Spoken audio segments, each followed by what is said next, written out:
This video contains audio content only. There are no visual elements or images accompanying the audio. If you're expecting to see video footage, please note that this is an intentional audio-only presentation. We recommend listening to this content rather than watching the screen. Thank you for your understanding and enjoy the audio.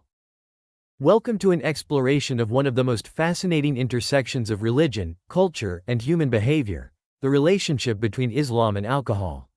I'm your host, and today we're diving deep into a topic that has shaped societies, sparked debates, and influenced the lives of over 1.8 billion Muslims worldwide. You might think you know the story: Islam prohibits alcohol, end of discussion. But the reality is far more nuanced and compelling than this simple narrative suggests. From the gradual implementation of prohibition in early Islamic history to modern-day interpretations and personal struggles, this topic offers a window into how religious principles interact with human nature and social realities. What you're about to hear might surprise you. Did you know that early Islamic caliphs sometimes distributed certain types of wine to their troops? Or that some medieval Muslim scholars argued that only grape-based alcoholic beverages were prohibited? We'll explore these historical curiosities alongside contemporary challenges, personal stories of addiction and recovery, and the fascinating ways different Muslim societies navigate this prohibition in our modern world. We'll journey from the bustling streets of medieval Baghdad to modern-day Dubai's luxury hotels, from underground breweries in Iran to the scientific laboratories studying alcohol's effects on the human body.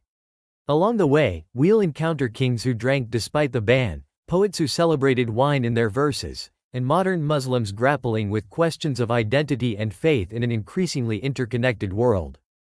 This isn't just a story about rules and regulations, it's about human nature, cultural adaptation, and the eternal struggle between spiritual ideals and worldly desires.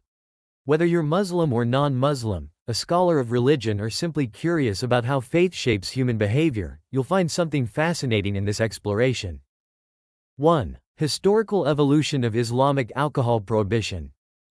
The story of how alcohol became forbidden in Islam is far more complex and gradual than many realize. In pre-Islamic Arabia, wine was deeply woven into the social fabric. Merchants from Syria and Iraq would regularly bring alcohol to Arabian markets, and poetry from this era vividly describes both drunken revelry and its consequences.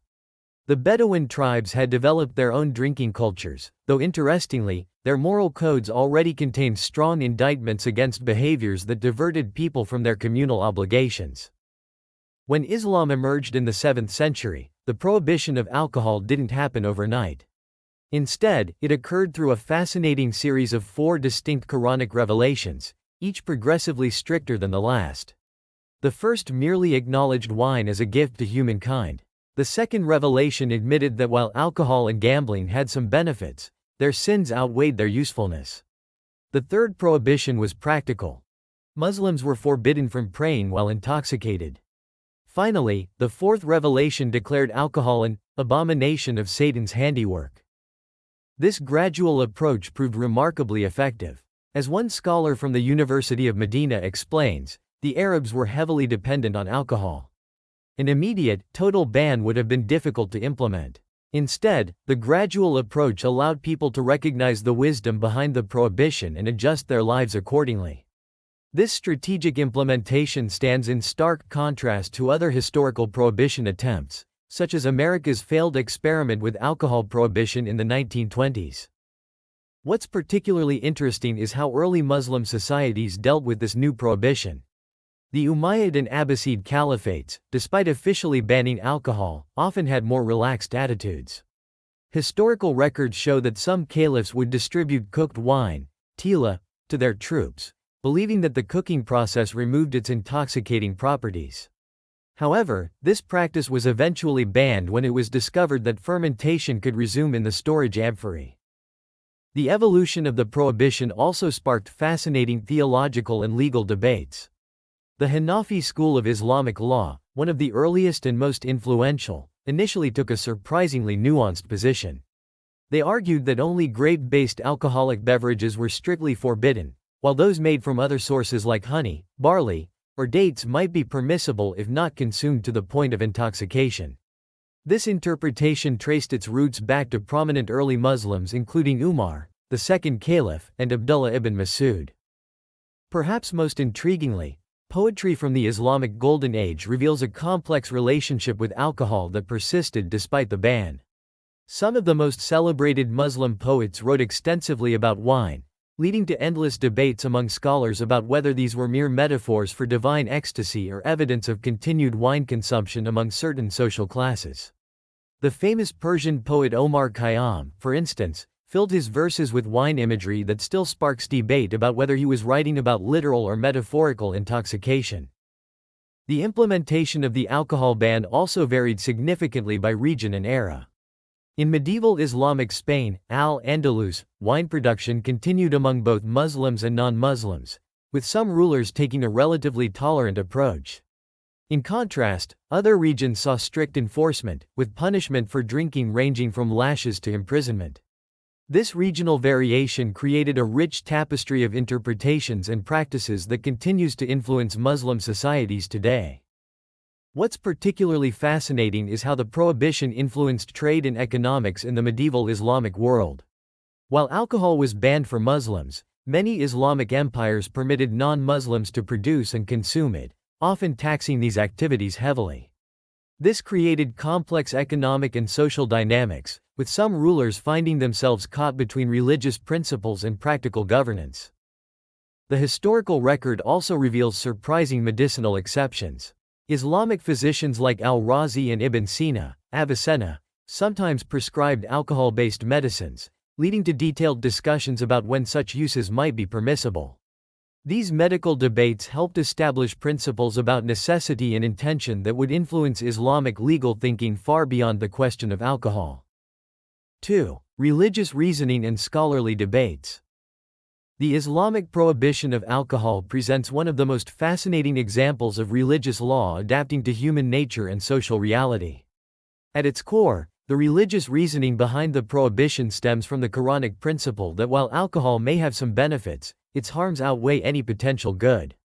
But the scholarly discussions around this seemingly straightforward principle have been anything but simple. The Arabic word used in the Quran for alcohol is khamr, which literally means to cover or to hide. This etymology provides a crucial insight into the Islamic understanding of alcohol's primary harm. It covers or obscures the intellect. As one prominent hadith states, whatever intoxicates in large quantities is forbidden even in small quantities. This principle has led to extensive debates about what exactly constitutes an intoxicant and whether the prohibition extends beyond just alcoholic beverages.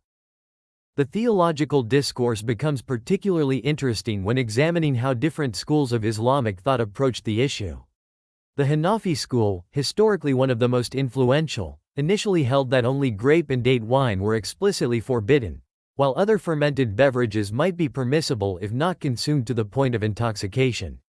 Their reasoning was based on a careful reading of religious texts and a practical understanding of human society.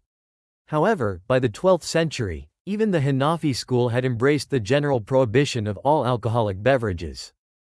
One of the most compelling aspects of the scholarly debate concerns the question of intention and gradation of sin. Islamic scholars developed a sophisticated hierarchy of alcohol-related offenses. For instance, they distinguished between someone who drinks openly and encourages others versus someone who drinks privately out of weakness. The Prophet Muhammad is reported to have said, "Allah has cursed alcohol, its drinker, its server, its seller, its buyer, its presser, the one for whom it is pressed, the one who conveys it, and the one to whom it is conveyed." This comprehensive curse led scholars to debate whether even working in establishments that serve alcohol or attending events where it's served could be considered sinful. The religious discourse becomes particularly fascinating when examining the paradox of alcohol in paradise. The Quran describes rivers of wine as one of the rewards of paradise, yet forbids it on earth. Scholars explain this apparent contradiction by arguing that the wine of paradise is fundamentally different. It neither intoxicates nor causes harm. This theological nuance reveals how Islamic thought grapples with the concept of pleasure versus harm. Contemporary scholars have had to address new questions raised by modern life. Can Muslims use alcohol-based perfumes? What about medicines containing alcohol? Is it permissible to eat food cooked with wine if the alcohol has evaporated? The responses to these questions reveal the continuing evolution of Islamic legal thought. For instance, many contemporary scholars permit the use of alcohol-based medicines when no alternatives exist, based on the Islamic legal principle that necessity permits the prohibited. Some of the most heated scholarly debates center around the question of what constitutes intoxication. While some argue for a zero-tolerance approach, others point to the specific Quranic verse prohibiting prayer while intoxicated as evidence that the primary concern is maintaining mental clarity for religious obligations. This has led to fascinating discussions about whether modern blood alcohol content measurements could be used to determine acceptable limits, though most scholars reject this approach as missing the spiritual dimension of the prohibition. The scholarly discourse also reveals interesting gender dimensions. While the prohibition applies equally to men and women, historical sources suggest that enforcement and social consequences often differed significantly by gender. Some scholars argue that this reflects cultural biases rather than religious principles, leading to important contemporary discussions about gender equality in Islamic law. Perhaps most intriguingly, modern scholars have had to address the question of alcohol in an increasingly globalized world. Can Muslims own shares in companies that derive some income from alcohol sales? Can they work in supermarkets that sell alcohol? Can they attend business functions where alcohol is served? These questions have led to sophisticated discussions about the balance between religious principles and practical necessity in contemporary life. These scholarly debates continue to evolve, particularly as new scientific research emerges about alcohol's effects on health and society. Some modern scholars have begun incorporating scientific evidence into their religious arguments, creating a fascinating intersection of traditional Islamic jurisprudence and contemporary medical knowledge. 3. Cultural impact in modern Muslim societies. The relationship between alcohol and modern Muslim societies presents a fascinating study in contrasts, adaptations, and sometimes contradictions. From Dubai's glittering hotels to Tehran's underground parties, from Jakarta's zero-tolerance policies to Beirut's vibrant nightlife, the ways different Muslim-majority societies handle alcohol reveal much about the intersection of religion, culture, and modernity. Take Dubai, for example, where the careful balance between Islamic values and international tourism has created a unique system. Non-Muslims can obtain alcohol licenses to purchase drinks for home consumption, while hotels maintain elegant bars for tourists. Yet public drunkenness remains strictly forbidden, and Muslims face severe penalties for alcohol consumption. This dual system reflects a broader pattern in many Gulf states, maintaining religious principles while accommodating global business and tourism. Iran presents perhaps the most intriguing case study. Despite strict prohibition since the 1979 Islamic Revolution, underground alcohol production and consumption persist. Local moonshine known as Ara is produced in home distilleries, while wealthy Iranians often have access to smuggled foreign liquor. One anonymous Iranian source described how police raids on private parties have created a cat-and-mouse game, with hosts developing elaborate warning systems and hiding places for bottles. The situation has become so significant that Iran has officially recognized alcoholism as a disease requiring treatment rather than just a crime deserving punishment. In Turkey, the situation is particularly complex due to its historical position between East and West. While alcohol is legal, recent years have seen increasing restrictions on its sale and advertising. Traditional Turkish raki remains a popular drink, yet its consumption has become increasingly politicized, seen by some as a symbol of secular lifestyle and by others as a challenge to Islamic values. Local manufacturers report that sales patterns often follow political developments, creating an unusual economic indicator of cultural tensions. Morocco and Tunisia present interesting cases where tourism, local tradition, and Islamic practice intersect. Both countries produce wine, primarily for export and tourist consumption, creating unusual situations where Muslim-majority nations maintain alcohol industries while officially discouraging local consumption. In Morocco's wine-producing regions, Muslim workers tend vineyards but generally don't consume the product, leading to complex discussions about religious principles and economic necessity. The impact on social life in Muslim societies is profound and multifaceted.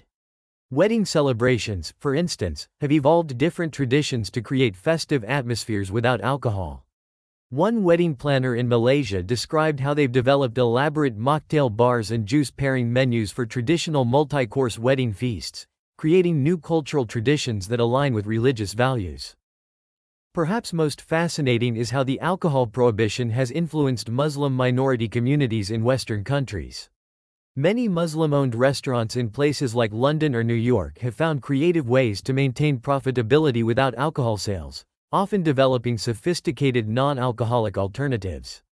Some have become famous for their mocktail menus, creating new fusion cultures that blend Islamic principles with Western social practices. The cultural impact extends to language and art as well. Many Muslim societies have developed rich vocabularies for describing non-alcoholic social drinks, from Saudi Arabia's elaborate coffee ceremonies to Pakistan's numerous chai variations. Contemporary Muslim artists and writers often explore themes of temptation and prohibition through alcohol metaphors, creating works that resonate with both religious and secular audiences. Business adaptation in Muslim-majority countries has been particularly creative. Hotels have developed extensive non-alcoholic beverage programs, while restaurants have mastered alcohol-free cooking techniques that preserve traditional flavors. Some entrepreneurs have built successful businesses around halal alternatives to wine and beer, using novel ingredients and fermentation processes that produce complex flavors without alcohol. The impact on youth culture is especially noteworthy. Young Muslims in both Muslim majority and minority contexts have developed their own social spaces and practices that challenge the assumption that alcohol is necessary for social bonding. University Islamic societies in Western countries often organize alcohol-free social events that have gained popularity even among non-Muslim students seeking alternatives to drinking culture. 4. Medical and social arguments. The Islamic prohibition of alcohol intersects fascinatingly with modern medical research and social science, offering a unique perspective on public health and social welfare.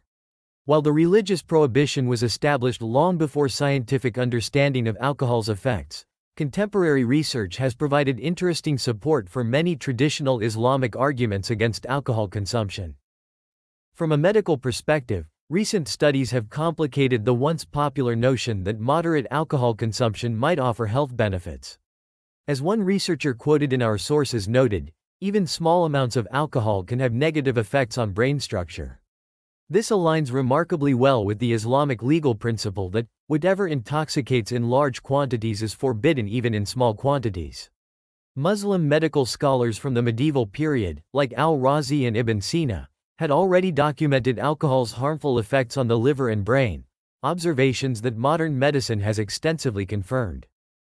The social costs of alcohol present particularly compelling evidence for the Islamic position.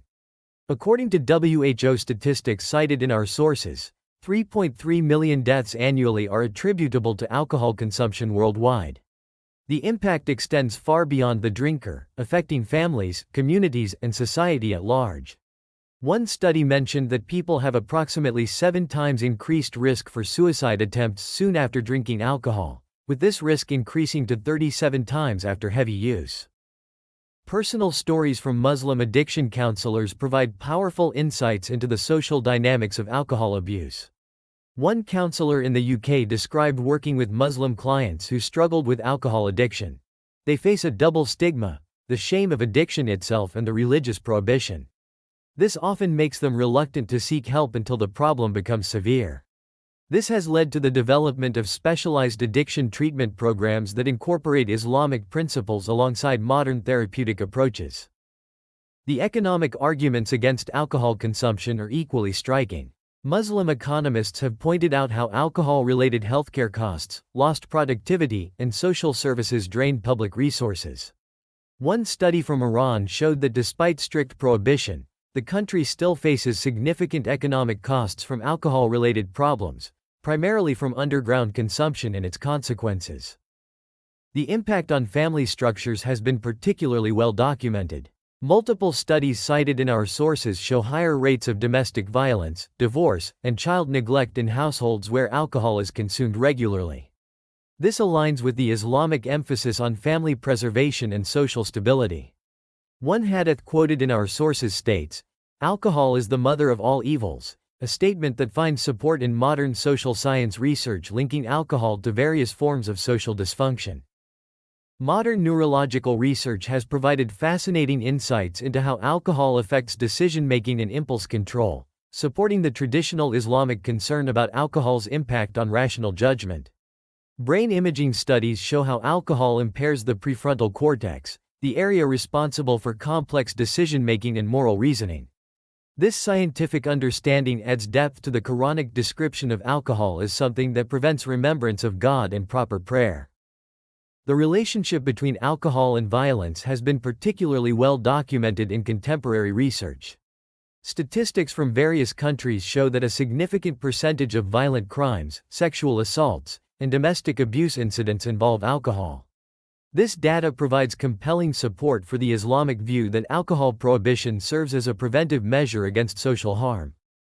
The public health perspective on alcohol has evolved significantly in recent years, with many health organizations moving away from the notion that moderate drinking might be beneficial. This shift aligns with the Islamic position that alcohol's harms outweigh its benefits. Some Muslim medical professionals have noted how their community's general abstinence from alcohol has resulted in lower rates of certain health problems. The intergenerational impacts of alcohol abuse have also been studied extensively. Research shows how children of alcoholics face increased risks of various psychological and social problems. This supports the Islamic emphasis on protecting future generations from harm. One study of Muslim communities in the West found significantly lower rates of substance abuse problems among youth from families that maintained strong religious prohibitions against alcohol. 5. Exceptions and gray areas. The seemingly straightforward Islamic prohibition of alcohol contains fascinating nuances and exceptions that reveal the religion's practical approach to human needs and circumstances. These gray areas have created some of the most interesting debates in Islamic jurisprudence and continue to challenge Muslim communities worldwide. One of the most discussed exceptions involves medicine. The Prophet Muhammad's statement that Allah has not placed a cure for my people in things that are forbidden might seem to preclude alcohol-based medicines entirely. However, most scholars have adopted a more nuanced position. For instance, many contemporary fatwas permit the use of alcohol-based medicines when no halal alternatives exist. One prominent case involved cough syrups containing alcohol. Scholars ultimately decided that medical necessity outweighed the general prohibition, provided the alcohol content wasn't intoxicating in normal doses. The food industry presents particularly complex challenges. Many common food items contain trace amounts of naturally occurring alcohol, from ripened fruits to bread and vinegar.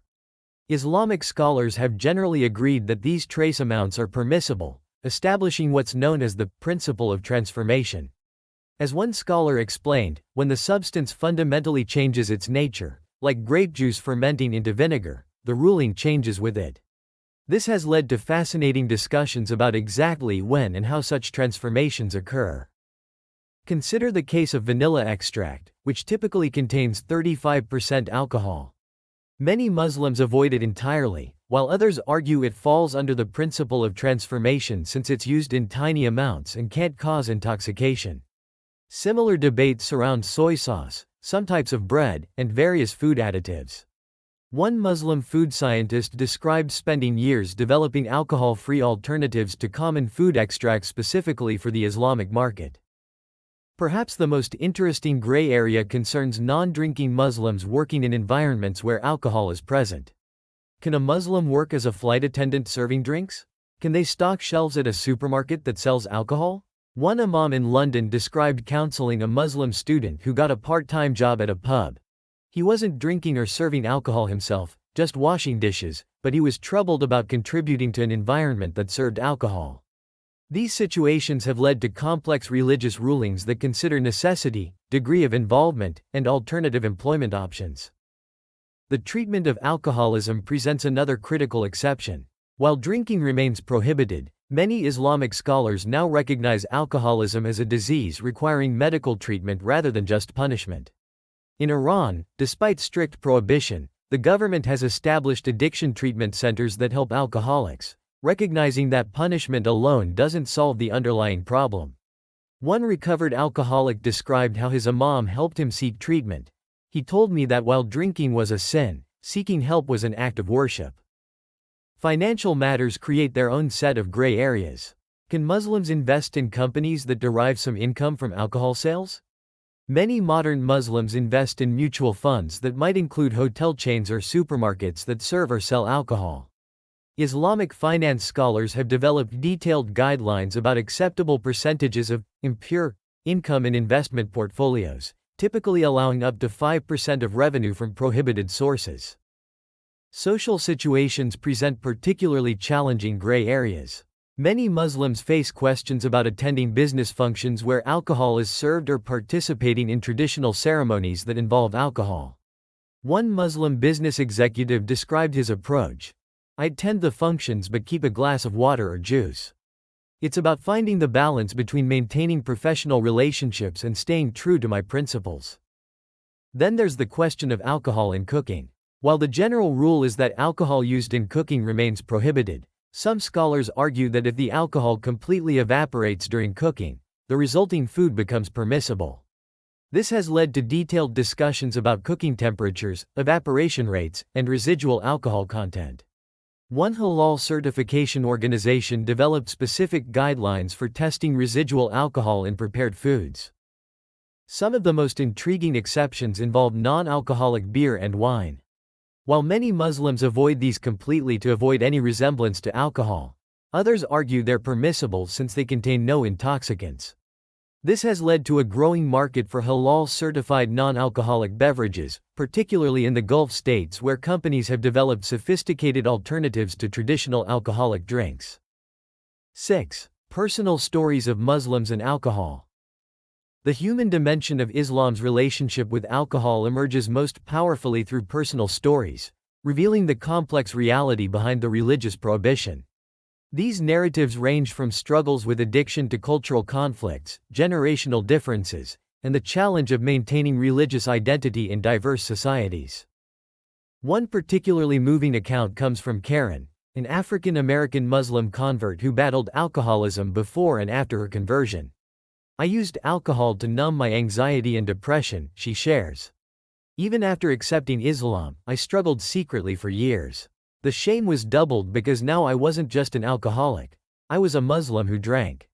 Her story highlights how religious prohibition can sometimes compound the isolation addicts feel, making it harder to seek help. Eventually, she found recovery through a combination of Islamic spiritual guidance and traditional addiction treatment. The children of Muslim immigrants often face unique challenges. Ahmed, a second-generation Muslim in London, describes growing up watching his non-Muslim friends experiment with alcohol. "There was this constant pressure to join in, to prove I wasn't boring. Sometimes I'd hold a cup of Coke at parties and let people assume it was mixed with rum, just to avoid the questions." His experience reflects a common theme among young Muslims in the West, navigating between religious values and social acceptance.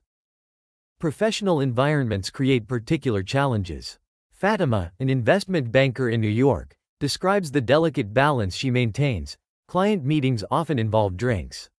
"I've learned to arrive early, order a mocktail that looks like a cocktail, and focus the conversation on business.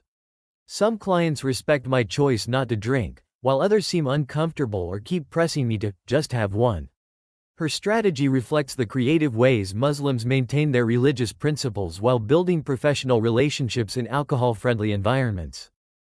The story of Yusuf, a recovering alcoholic in Tehran, reveals the hidden world of addiction in strictly prohibitive societies. Because alcohol is completely banned, there's no safe way to seek help. "I was drinking bootleg alcohol that could have killed me, but I was too afraid of punishment to ask for help." His experience led him to become an advocate for treating addiction as a health issue rather than just a criminal one. Marriage and family life present their own challenges. Sarah, a Muslim woman married to a non-Muslim man, describes navigating their different relationships with alcohol. "He doesn't drink much, but he enjoys wine with dinner. We agreed he wouldn't keep alcohol in the house, but he can drink when we're out. It's about mutual respect and understanding." Their story illustrates how Muslim families find practical compromises while maintaining religious principles.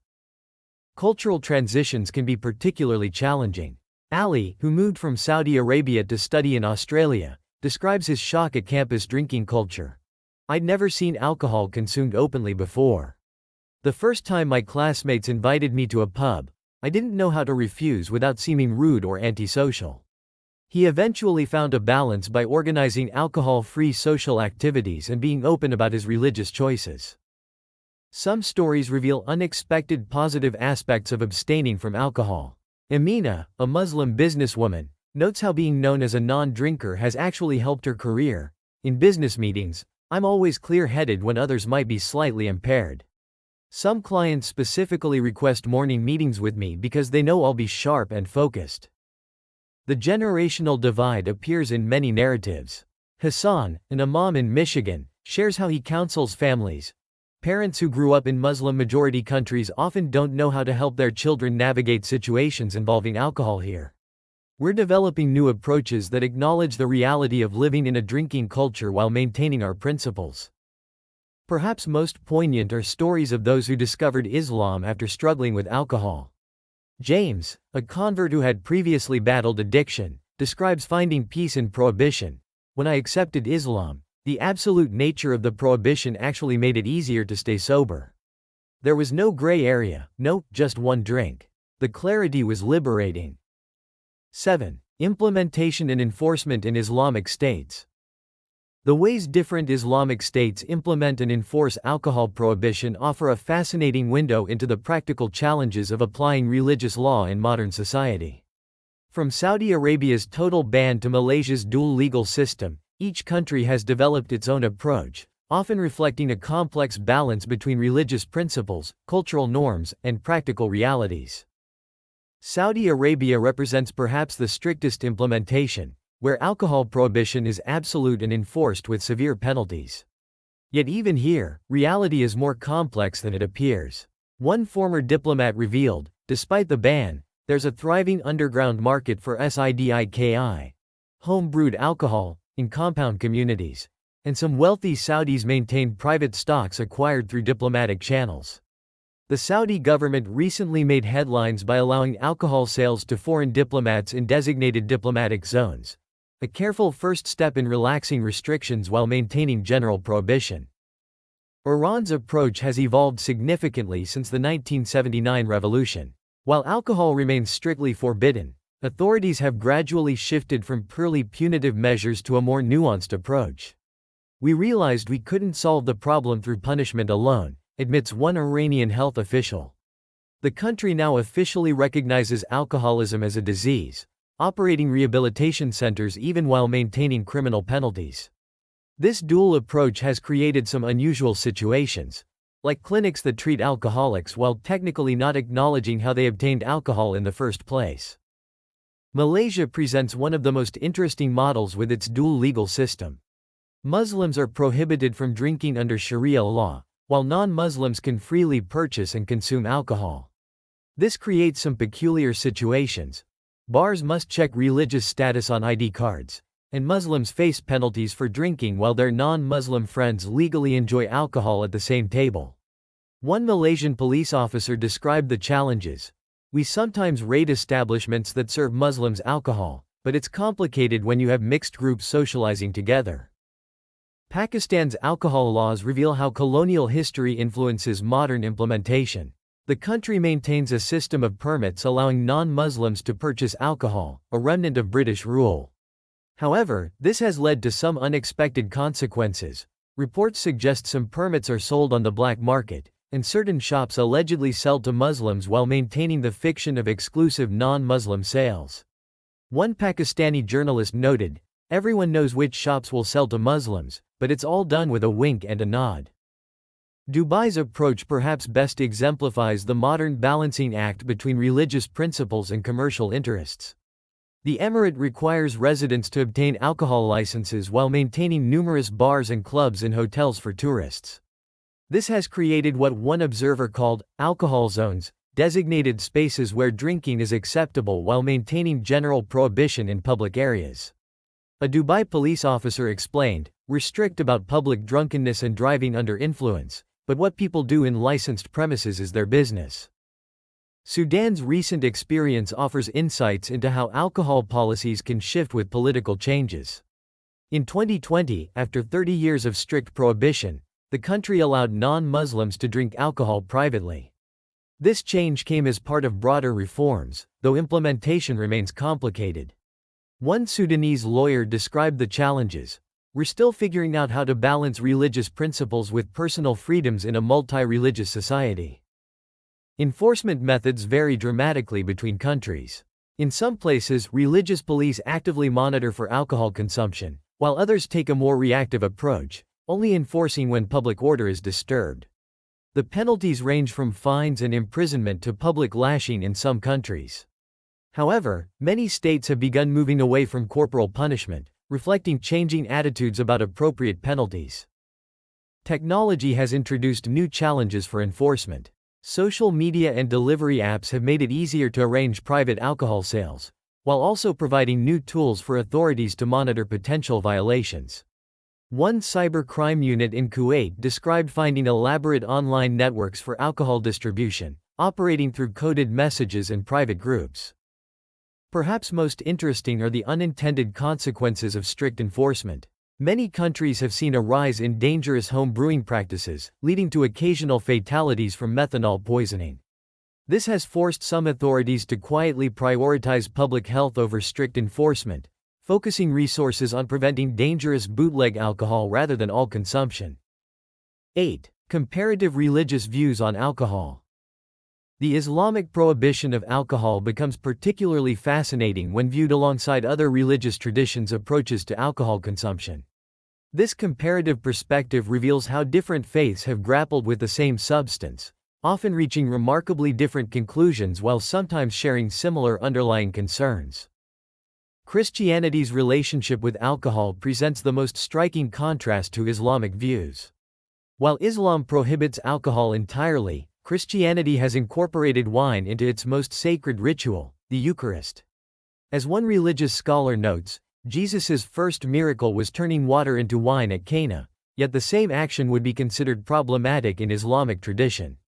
However, this apparent simplicity masks considerable complexity. Various Christian denominations have approached alcohol differently, from the Catholic embrace of wine in communion to Mormon prohibition of all alcohol. The historical interaction between Islamic and Christian attitudes toward alcohol has produced some fascinating scenarios. In medieval Spain, Muslim rulers had to balance their religious prohibition with the needs of their Christian subjects, who required wine for religious ceremonies. This led to detailed regulations about who could produce and transport wine, creating what one historian called a carefully managed compromise between religious law and practical necessity. Judaism offers another interesting comparison point, sharing some commonalities with both Islamic and Christian approaches. While Judaism permits alcohol consumption and includes wine in religious ceremonies, it emphasizes moderation and condemns drunkenness. The Talmud contains extensive discussions about appropriate alcohol use, similar to Islamic legal debates. One rabbi explained, "We believe wine can elevate the spiritual experience when used properly, but it can also debase it when abused." Buddhist approaches to alcohol provide yet another perspective. While the fifth precept of Buddhism prohibits intoxication, interpretation and practice vary widely. In Japan, for instance, Buddhist monks historically participated in sake production, seeing it as an extension of their role in food preparation. This contrasts sharply with more strict interpretations in other Buddhist traditions. One Buddhist scholar noted, "The concern isn't necessarily with the substance itself, but with maintaining mindfulness, which intoxication compromises." Hinduism's relationship with alcohol reveals how attitudes can vary within a single tradition. Some Hindu traditions incorporate alcohol into religious ceremonies, while others strictly prohibit it. The use of soma in ancient Vedic rituals has led to fascinating scholarly debates about early Hindu attitudes toward intoxicants. Modern Hindu practices reflect this diversity, with different communities maintaining varying levels of prohibition or acceptance. These varying religious approaches to alcohol have created interesting dynamics in multi-faith societies. In India, for example, different states have different alcohol policies, partly reflecting their religious demographics. Gujarat, with its strong Hindu and Jain influence, prohibits alcohol, while Goa, with its Catholic heritage, has a more permissive approach. One Indian sociologist observed, the country's alcohol policies are essentially a map of its religious influences. Modern interfaith dialogue has produced some fascinating discussions about alcohol.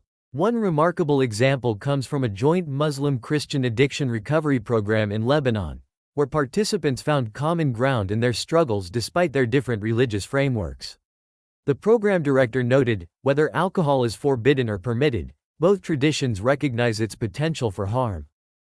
The medical profession has observed how different religious attitudes toward alcohol influence health outcomes. Studies have shown lower rates of alcohol-related health problems in Muslim communities compared to other religious groups, even in countries where Muslims are a minority. However, researchers note that this can sometimes lead to delayed treatment when problems do occur, as people fear stigma from their religious community. Looking at these different religious approaches helps contextualize the Islamic prohibition within broader human attempts to manage alcohol use. While religions differ in their specific rules, they share common concerns about maintaining spiritual awareness, preventing social harm, and protecting individual and community well-being.